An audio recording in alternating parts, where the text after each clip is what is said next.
Hello, friends. This is Becky with Becky Budgets. Just wanted to go ahead and come on here as we are starting a new week today. Happy Sunday to each and every one of you. Thank you so very much for taking the time out of your day to watch this content. If you are new to this channel, my husband and I are currently on a journey to pay off $69,000 worth of debt in order to get into our first home, possibly within the next 5 years. If that is something that you are interested in, go ahead and subscribe to the channel. And if you hit that notification bell, you'll be notified of any content that I post. For those of you who are my tried and true, thank you so very much for being on this journey with us, giving us so much advice and support. I appreciate each and every one of you. Thank you. So before I forget, I wanted to let you all know that I did fill out our monthly budget for July. I just did not have time to film it. So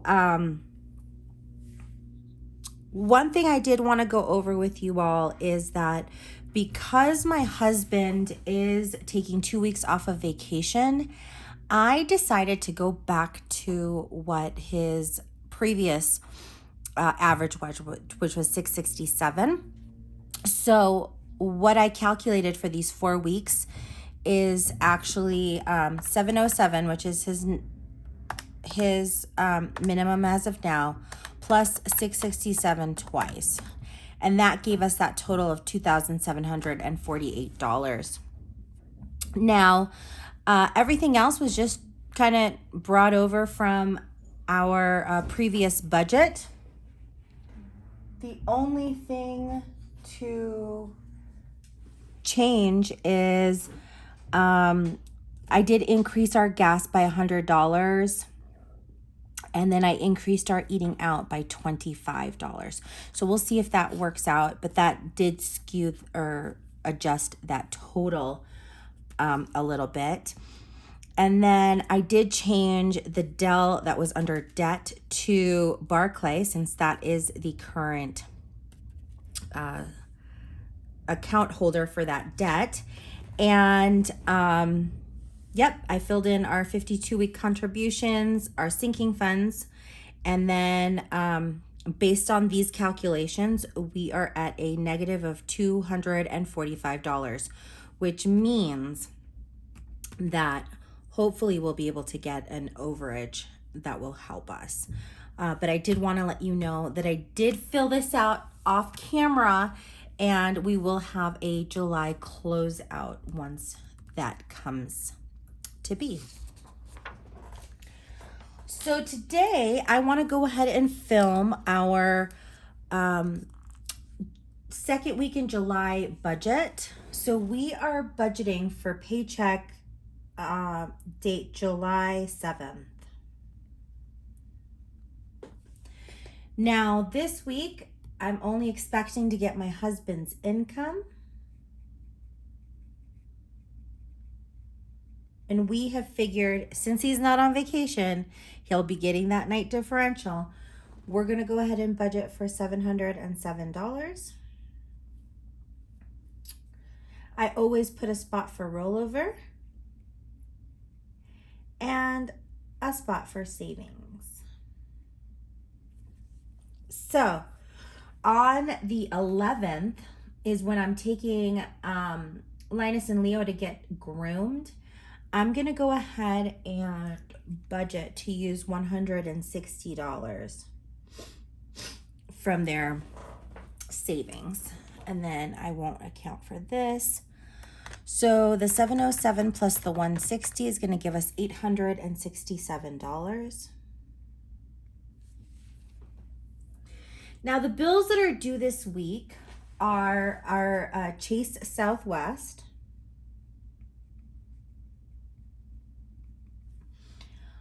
T-Mobile, and Chase Freedom. Now they've got a date of Southwest is due on the 8th. T-Mobile is due on the 9th. And the Freedom is due on the 12th. Now for the Southwest Chase, the minimum is still $152. T-Mobile, I'm going to go ahead and budget $100 for. And then the Chase Freedom has a minimum of $114. Now, because we are going to go ahead and take the dog's grooming, and I want to account for that, I'm going to go ahead and put, I'll skip a space and put groom. That's on 7-Eleven, and we're budgeting $160 for it. So let's go ahead and add those values together. And that's going to give us a total of $526. Now, when we take this away from our income, we're left with $341. Now, as I said, I'm worried that we're not going to have enough this month with not having the differential and stuff like that. And my husband getting paid a little less because he's going to be on vacation. So my main priority is to go ahead and get our food taken care of for the month. So I'm going to go ahead and let's put the $200 that are left in food so that we can fully fund it. And then I'm going to hold off on filling anything else.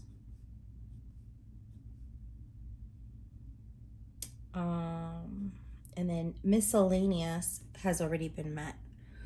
So that's going to bring our envelope total down to $200. $200 taken away from the $341 is going to leave us with $141. Now, when we move this over, I am going to go ahead and fill our sinking funds.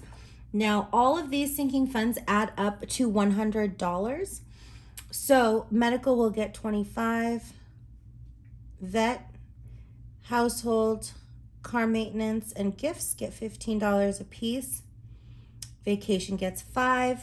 Renter's insurance and car registration get $3 a piece. And then emergency gets the last $4 to round it up to the 100. So let's go ahead and pull that down. So when we take 100 away from our leftover, we are left with $41. Now, as always, I do these two sections out of order.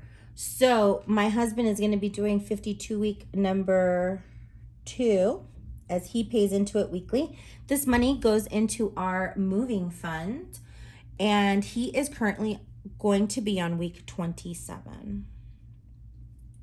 Now, I always add a spot for the 20-pound challenge, and I don't budget anything up front for it. So that's going to be a 0.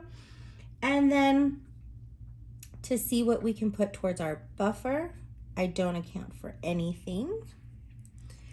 And I am on a small little goal to try to get our accounts to $100 each in the buffer. So our savings total is going to be $27. When we pull down the leftover to extra debt and we take away what we need for the savings, that's going to leave us a leftover of $14. So I'm going to go ahead and write down Barclay. And we'll put those extra $14 that we have into that debt. So the 14 minus the 41 is, the 41 minus the 14 is going to give us 27, which is just enough to get us that zero-based budget. Perfect. So let's go ahead and check my math real quick. So we've got an income of $867 minus a bill total of $526. $200 towards our variable envelopes, $100 towards our sinking funds, $14 going to our snowball, and then the $27 going into our 52-week challenge. And we did get that zero-based budget.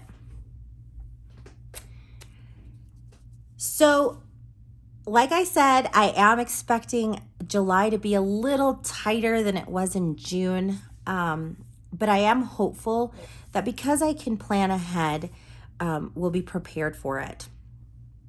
The number one priority is obviously to get food on the table and to also make sure that we can get around. So as of now, I have met that food goal and I am quite happy with that. And that's all I can ask for. You will notice throughout the month that you'll get some weeks that I budget the 707, which I have noticed is the normal pay for when my husband works the overnight shift. And then I'm going back down to 667 for those weeks that he's on vacation because I don't want to get blindsided. And I want to just know it's always better to get a little more than it is to have to scramble when you get less. That being said, I hope that each and every one of you has a great rest of your weekend.